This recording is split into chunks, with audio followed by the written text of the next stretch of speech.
Salut à toutes et à tous. Donc, nous commençons le chapitre 2 sur les règles de différenciation et en particulier sur l'application la plus importante dans ce chapitre-ci, le graphe ou comment construire le graphe d'une fonction.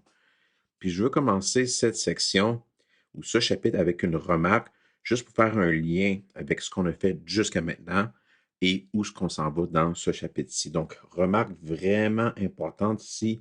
Visuellement, si on regarde le graphe d'une fonction f de x, on peut trouver où la fonction est croissante, décroissante. On peut trouver les min, les max locales et globales. On peut aussi trouver quand est-ce que la fonction est concave vers le haut ou vers le bas. Et on peut identifier tous ces points d'inflexion. Mais si on a une fonction qui est définie avec une équation, comment on peut trouver ces descriptifs-là ou comment on peut calculer ces descriptifs-là? Donc, l'idée ici, c'est si on a une fonction qui est définie visuellement, on a déjà beaucoup d'outils pour décrire la fonction. Mais bien sûr, nous, typiquement, ce qu'on veut faire, c'est calculer des choses. Donc, on va vouloir calculer quand est-ce que c'est croissant, calculer quand est-ce que c'est décroissant, calculer aussi où sont les min et les max locaux et globaux, calculer quand est-ce qu'une fonction est concave vers le haut, concave vers le bas, calculer les points d'inflexion. Donc, on veut tourner ces descriptifs-là qu'on peut facilement identifier sur le graphe d'une fonction, puis maintenant les calculer. Puis pour ce faire, ce qu'on a besoin, c'est la notion de la dérivée qui va être le calcul le plus important dans ce chapitre-ci. Mais on va commencer avec une définition qui est informelle. Puis les deux premières sections, c'est vraiment encore des notions qu'on va définir sur le graphe d'une fonction, mais ensuite, très rapidement, de façon très, très, très importante, on va finalement calculer ces choses-là. Donc, la définition informelle de la dérivée, aussi connue sous la définition visuelle de la dérivée. Donc, cette section-ci, comme la prochaine, vont encore être des sections qui vont commencer sur le graphe d'une fonction. Donc, c'est des notions qui sont visuelles, mais l'importance de cette nouvelle définition-là, qui peut sembler un peu étrange ou subtile a priori, c'est que cette notion-là, cette définition-là qui est informelle, va être quelque chose qui va être plus facile à calculer que les autres descriptifs qu'on a vus auparavant. Donc, calculer une dérivée, c'est quelque chose qu'on va être capable de faire dans ce chapitre-ci, puis on va pouvoir utiliser ces calculs-là pour justement parler de tous les beaux descriptifs qu'on a vus jusqu'à maintenant sur le graphe d'une fonction. Donc, on va pouvoir transformer cette visualisation-là en calcul. Donc, la définition. Donc, la définition informelle, c'est quoi? On commence avec une fonction f de x à un point x égale à a dans le domaine de la fonction f de x. Donc, intuitivement ou visuellement, la dérivée de la fonction f de x au point x égale à a, qu'on note comme f' de a, donc f pour la fonction f, en parenthèse a parce qu'on est au point a, puis le prime, la slash, l'apostrophe, c'est parce qu'on parle de la dérivée de cette fonction-là à ce point-là. C'est quoi? Mais c'est la pente de la tangente ou de la droite tangente de f de x en x égale à a. Donc, pour nous aider à comprendre de quoi qu'on parle, j'ai deux exemples de fonctions f de x. Un exemple parce que la fonction est croissante, puis l'autre exemple, la fonction est décroissante, parce que je veux déjà tisser des liens très serrés, très importants entre cette nouvelle définition visuelle et l'accroissement d'une fonction. Donc, mon premier exemple, donc j'ai une belle fonction f de x, yeah, qui est croissante au point x égale à a, puis je veux définir c'est quoi la pente de la droite tangente. Donc, pour parler de pente de droite tangente, il faut parler de cette droite-là elle-même. Donc, au point A, donc si on est au point A, c'est quoi la droite tangente de cette fonction-là au point A? Il y a plusieurs manières de le décrire. Donc, il y a la manière violente que je vais commencer avec. Donc, la manière violente, c'est de dire, ben, la droite tangente à ce point-là, c'est comme si j'avais un bâton, OK, je sais que c'est violent, puis que je frappe, OK, ma fonction, paf, OK, donc je frappe ma fonction, là, paf, à ce point-ci. Puis qu'est-ce qui va arriver? C'est que cette fonction-là, cette droite-là, lorsque je vais frapper la fonction à ce point-là, puis je vais avoir juste une manière d'aller à côté la droite de façon tangente à ma fonction f de x. puisqu'on est des Canadiens, il y a aussi une version, si on veut, plus, plus canadienne de décrire, là, ou plus physique là, de décrire c'est quoi la droite tangente aussi. On pourrait visualiser ou comprendre visuellement c'est quoi la droite tangente de la façon suivante.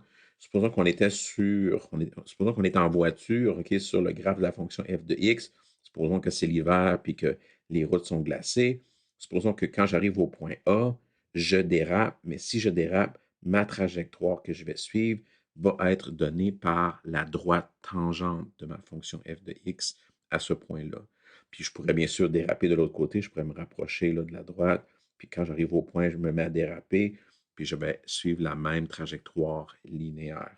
Donc, soit qu'on frappe la fonction au point x égale à a, donc le graphe de la fonction, ou on dérape. Okay? Une autre manière aussi de l'expliquer, c'est si vous zoomez là, autour du point x égale à a assez éventuellement, qu'est-ce qui va arriver? C'est que cette fonction-là va avoir l'air d'une droite linéaire. Puis ici, qu'est-ce que j'aime, qu'est-ce que je trouve qui est important, c'est qu'est-ce qu'on peut voir lorsqu'on a une droite, donc lorsqu'on a une fonction de la forme mx plus b, on sait que la fonction est croissante ou décroissante juste en regardant la pente. Si la pente est positive, on sait que la droite en monte. Si la pente est négative, on sait que la droite descend. Puis ici, qu'est-ce qui est intéressant, puis je veux que vous pensiez déjà à cette idée-là parce que c'est très important. Ici, je peux voir que ma pente, donc la notation pour la pente, c'est f' de A. Je peux voir que cette droite-là, elle monte, donc je sais que la pente est positive. Puis ça va toujours impliquer que la fonction f de x est croissante. Okay, donc ici, je fais un lien entre le signe de la pente de la droite tangente et l'accroissement de la fonction f de x à x égale à. Donc la fonction f de x est croissante à x égale à a. Donc juste pour être là, okay, donc ici f', c'est la pente okay, de la droite, de cette droite, okay, donc cette droite tangente. Puis dans ce cas ici, c'est positif. Puis de la même manière, pour le deuxième exemple, donc je vais dessiner là, une autre droite tangente. Donc j'ai une autre fonction f de x. Cette fois-ci, ma fonction f de x est décroissante. J'ai encore un point A dans le domaine de ma fonction. Donc j'ai encore un point A dans le domaine de ma fonction. Puis qu'est-ce que je fais? Bien, je viens frapper. Donc à ce point-là, je viens frapper ma fonction. Paf! Là, je viens frapper ma fonction à ce point-là.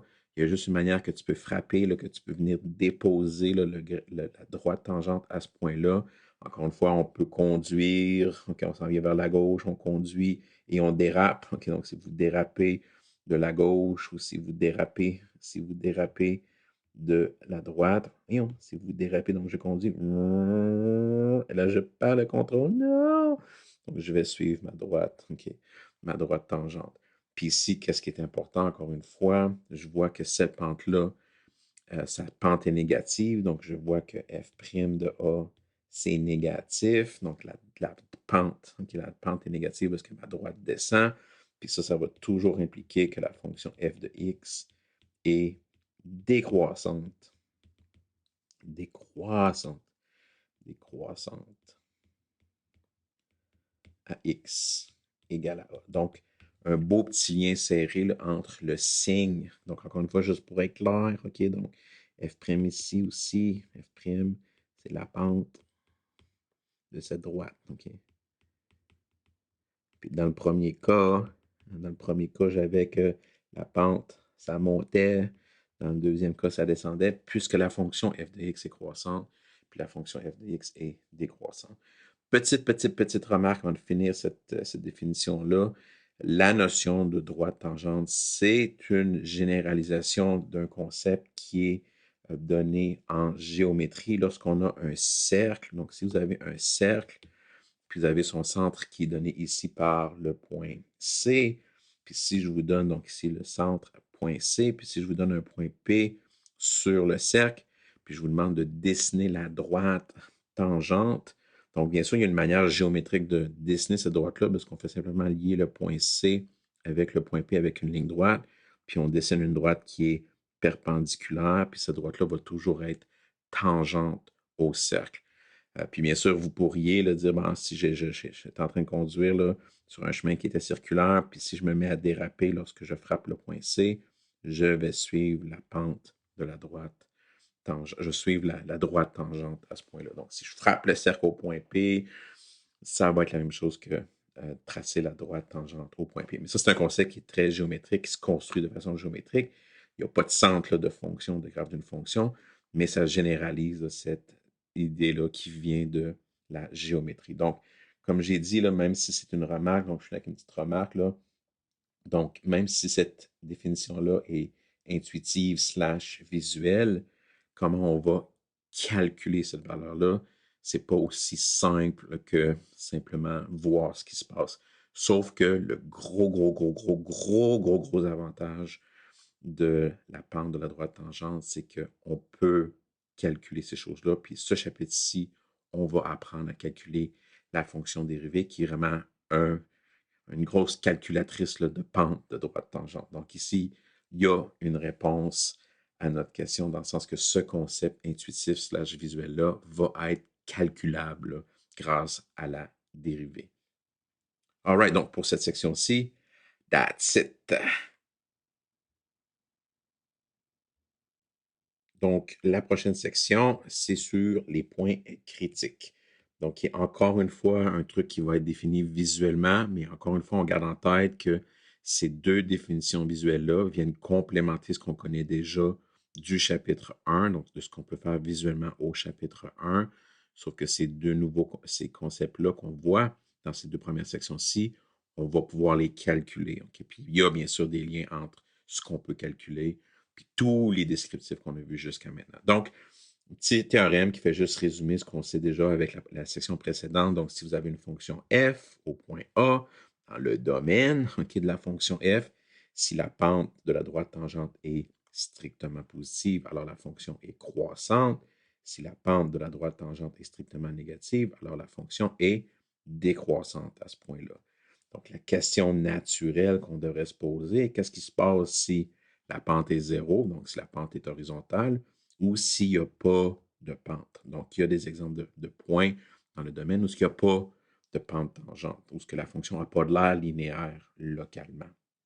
Donc, lorsqu'on a une fonction où ce que la pente de la droite tangente est soit zéro, ou il n'y a pas de pente tangente, ou les pentes tangentes sont ambiguës, ça donne lieu à une définition. Donc, si on a une fonction f de x avec un point A qui est dans le domaine, donc c'est important pour être un point critique, on doit être un point dans le domaine.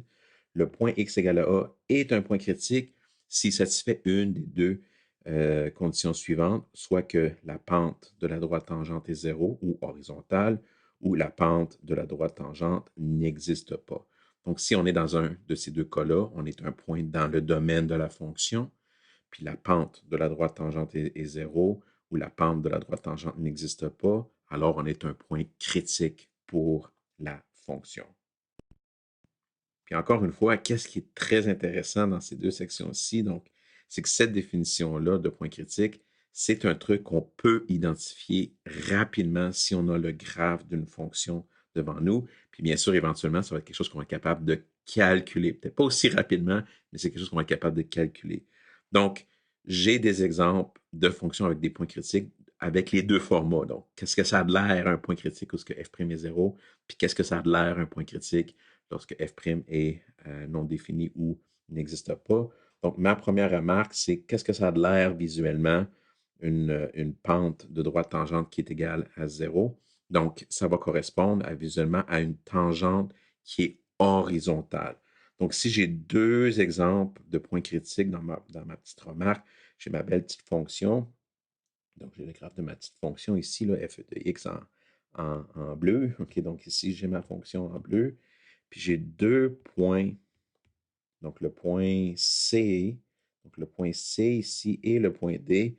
Lorsque vous regardez la pente de la droite tangente pour ces deux points-là, si vous venez frapper la fonction à ces deux points-là, vous avez une pente qui est zéro ou vous avez une tangente qui est horizontale. Puis moi, la manière que j'aime penser rapidement à identifier ces points critiques-là, dès que vous voyez des tops de montagnes qui sont ronds, donc si j'ai un top de montagne qui est rond ou le creux d'un lac ou d'une vallée qui est aussi arrondi, ça va toujours correspondre visuellement à des points critiques. Donc ici, si vous avez des tops de montagne arrondis ou des creux de lac arrondis, vous avez un point critique. C'est tentant de dire, ah, tu veux dire des min ou des max ronds, donc faites attention, vous pourriez avoir une fonction qui est croissante, puis qui atteint genre un plateau, puis ensuite la fonction est toujours croissante. On n'est pas un min ou un max, mais cependant, si vous regardez la droite tangente à ce point-là, mais la droite tangente à ce point-là va être aussi horizontale. Donc, ce n'est pas nécessairement un min ou un max, mais on a, si on veut, localement, un plateau, là. C'est comme si vous étiez en vélo puis vous montiez cette montagne-là, mais ça serait relax, là, OK, quand tu atteins le petit plateau ou quand est-ce que vous aviez que f' est égal à 0. Donc, juste faire attention, c'est pas juste pour des mines puis des max ronds, il y a aussi d'autres points critiques. Donc, vous devrez être capable, là, si vous suivez là, votre fonction avec des droites tangentes, dès que vous avez une tangente qui est horizontale, vous avez un exemple de point critique. Puis l'autre type de point critique, donc là, qui est dans ma deuxième remarque, donc visuellement, qu'est-ce que ça a de l'air quand f' n'existe pas? Il y a trois cas visuellement où ce qu'on peut identifier rapidement quand est-ce que la fonction a un point critique de la forme f' est non défini ou n'existe pas.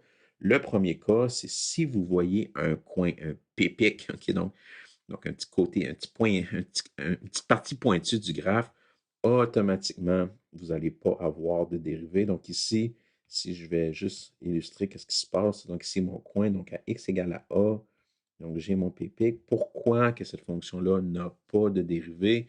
L'idée, c'est si vous aimez l'idée derrière le dérapage, c'est si vous approchez par exemple de la gauche, donc si vous approchez de la gauche, la fonction f de x à a, vous allez déraper sur une droite qui va aller dans une certaine direction, donc ici, quelque part vers le nord-est, tandis que si vous approchez de la droite, puis que vous dérapez à x égale à a, vous allez suivre une droite tangente qui va s'en aller vers le nord-ouest. Donc, cette ambiguïté-là de deux trajectoires linéaires différentes, ou une autre manière de dire, c'est si vous zoomez sur votre fonction, donc si vous zoomez au point x égale à a sur le graphe, vous n'allez jamais avoir localement une droite linéaire. Ça va toujours avoir l'air d'une petite tente pointue. Okay? Donc, ça ne marche pas. Donc, le deuxième cas, qui est probablement le premier cas d'une certaine manière, donc, si vous avez un point dans le domaine où la fonction est non continue, automatiquement, lorsque la fonction est non continue, la fonction a un point critique où f' n'existe pas. Donc, puis encore une fois, vous pourriez utiliser l'idée de je dérape. Si tu viens de la gauche, tu vas déraper à une certaine hauteur, mais si tu viens de la droite, tu vas aussi déraper sur une autre droite différente. Donc, puis bien sûr, localement, si tu zoomes autour de x égale à a, cette fonction-là n'a pas l'air d'une droite, là, est brisée en deux parties. Donc, dès que la fonction au point x égale à a dans le domaine et non continu, c'est un point critique pour la fonction. Puis le dernier cas, qui est le cas que je dirais que le monde oublie le plus souvent, les tangentes verticales. Donc, si vous trouvez un point sur votre graphique où ce que la droite tangente est une droite qui est verticale, attention de ne pas mélanger droite verticale avec asymptote verticale. Donc, bien sûr, si vous avez une asymptote verticale et la fonction est définie, ça va être un point critique pour le deuxième cas, comme au deuxième cas, parce que la fonction est non continue. Mais ici, ma fonction est continue. Là, quand je la trace, je peux la tracer sans lever mon crayon, mais localement, au point x égale à a, ma fonction, sa tangente est verticale. Donc, si je vous demande c'est quoi la pente, bien, une droite verticale n'a pas de pente. Ce n'est pas une fonction qui est linéaire. Donc, visuellement, des pupics, des points où c'est non continu, puis des tangentes verticales, c'est tous des exemples où ce que visuellement, f' n'existe pas ou est non défini. Puis pour le cas f' égale à 0, c'est tout, ça correspond visuellement à des tangentes qui sont horizontales pour f' égale à 0. Donc, si je vous donne le graphe d'une fonction, vous devriez être capable de trouver les points critiques de cette fonction-là, des deux cas, donc f' égale à 0 ou f' non défini, puis vous devriez être capable de me donner le signe de f', est-ce que c'est positif ou négatif, donc est-ce que la pente est montante ou descendante à un certain point. Puis pour pratiquer ce concept, on va faire un exemple ensemble. Donc, here we go. Un bel exemple pour terminer cette section-là. Exemple classique. Là. Donc, ici, on a une fonction qui est définie visuellement. Donc, ici, avec le graphe, on va d'abord trouver tous les points critiques de la fonction f de x. Puis ensuite, on va identifier les intervalles où ce que f' est positive. Puis on va trouver tous les intervalles où ce que f' est négative. Donc, pour les points critiques, je vais commencer avec les points critiques de la forme f' est égal à 0. Donc, si je vois un seul point, je l'ai identifié comme étant 0,8, où ce que la pente de la droite tangente est horizontale. Donc, ici, à x égale à 0,8.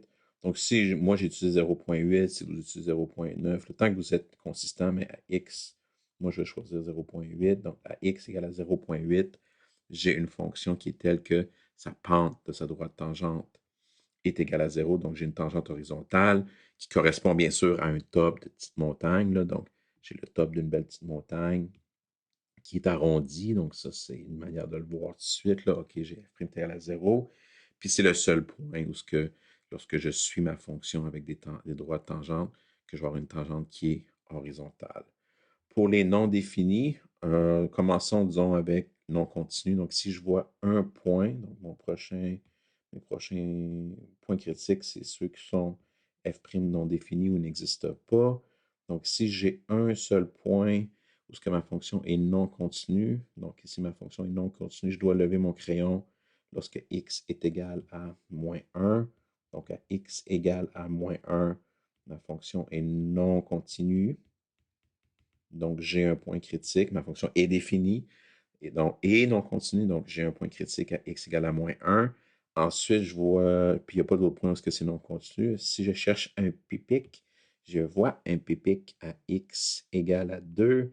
Donc, à x égale à 2, j'ai mon deuxième point critique de la forme f' est non défini. Donc, pourquoi? Parce que c'est un coin. Puis malheureusement, juste en remarque, là, ça se termine ici. Mais si on doit penser, est-ce que j'ai des points où ce que la pente de la droite tangente est verticale? Donc, c'est juste en remarque là, à côté. Là, donc, remarque que je n'ai pas de tangente verticale. Mais j'y pense. OK, donc, il n'y en a pas, mais j'y ai pensé. OK, donc, il faut toujours penser. Puis normalement, dans un test, si c'est une bonne question, puis on vous demande de trouver les points critiques visuellement, il va toujours en avoir au moins 4. Donc, un pour f' égale à 0, un pour f' non défini parce que c'est non continu, un pour f' non défini parce que c'est un coin, puis un pour f' non défini parce qu'on a une tangente verticale. Donc, cet exemple-là, ce n'est pas le meilleur exemple. OK, donc, une fois que j'ai mes points critiques, je vais ensuite identifier quand est-ce que ma fonction a des pentes positives, puis quand est-ce que ma dérivée ou mes pentes sont négatives. Donc, juste en suivant ma fonction, donc ici, ma fonction, lorsque je la suis au début, donc de moins l'infini jusqu'à mon premier point critique à moins 1, ma fonction est en train de monter. Puis j'ai fait un exemple pour vous ici en vert. J'ai pris un point, puis j'ai dessiné sa droite tangente, puis je vois que cette pente-là est bien positive. Donc, mon premier intervalle, excusez, de moins l'infini, prenez n'importe quel point de moins l'infini à moins 1, la pente de la droite tangente va être positive. Ensuite, si je continue à tracer mon fonction, donc entre mes deux prochains points critiques, donc entre mes deux points critiques, entre moins 1 et 0,8, ma fonction est toujours en train de monter. Donc, j'ai que l'intervalle qui est moins 1 à 0,8. Prenez n'importe quel point entre moins 1 et 0,8. Puis pour vous, j'ai un exemple. J'ai pris un exemple ici en vert où ce que je vois que ma pente est positive. Donc, prenez n'importe quel point, la droite tangente, sa pente va être positive.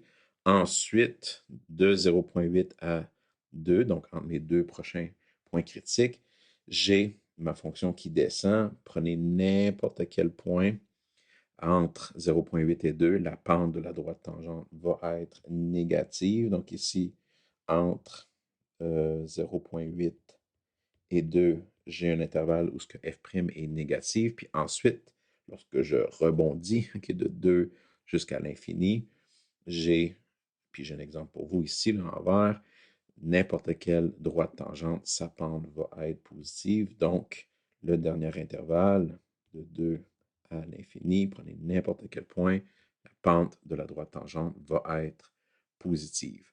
Donc, si je vous donne le graphe d'une fonction, vous devriez être à l'aise à trouver tous les points critiques. Quand est-ce que f' est égal à 0?